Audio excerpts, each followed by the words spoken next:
The North American road network has over 64 million individual intersections. The number of possible routes between any 2 points on that map is roughly 10 to the power of 220. Checking a billion routes a second would take longer than the lifespan of the universe. Yet, when you pull out your phone and ask for directions, you get an answer in about 4 seconds. There is also the physical problem of drawing the map itself. Attempting to load the entire geographic dataset of a continent onto a smartphone's memory at once would instantly crash the device. The system doesn't achieve this speed by crunching numbers faster or brute forcing the math. It works through the masterful art of aggressively ignoring almost everything. The world on your screen isn't a single image. It's chopped into distinct squares called vector tiles. Zooming in, it uses a quad tree system, dynamically dividing that grid into 4s, so your phone only asks the server for the exact resolution it needs. Even within those squares, the browser deliberately drops excess polygon data and minor geographic shapes, a process called spatial thinning, to keep your frame rate high. The infinite, seamless map we experience is a tightly controlled optical illusion. It renders only the exact data beneath your immediate footstep and dissolves the rest into the background. The math that decides how you navigate dates back to 1956.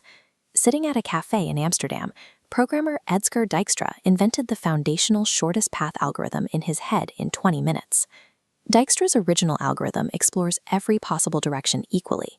It searches outward in a uniform ripple effect, checking the next closest intersection in every direction until it hits the destination. The flaw here is that geography isn't uniform. If you're going from Newark Airport to Manhattan, this ripple effect forces the computer to calculate entirely irrelevant paths through large swaths of New Jersey and Staten Island before it ever crosses the river. To fix this, scientists introduced A-star search. It acts as an early filter, adding a directional penalty that estimates the straight-line distance to the target, ignoring paths heading in the opposite direction.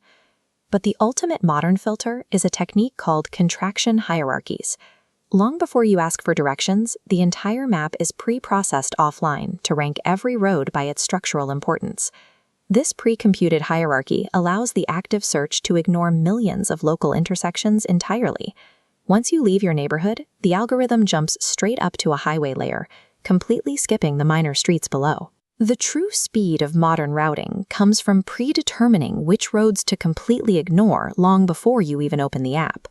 A mathematically perfect route on an empty map is useless if human behavior creates a massive traffic jam right in the middle of it.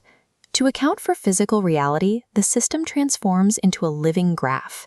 It constantly absorbs anonymous, crowdsourced speed and location data from billions of active phones on the road. Google Maps feeds this data into machine learning architectures called graph neural networks. These models analyze historical patterns alongside live conditions, predicting 30 minutes ahead and actively recalculating your ETA. The map operates as a living, breathing organism that constantly filters out routes failing in real time, instantly shifting you to clearer paths.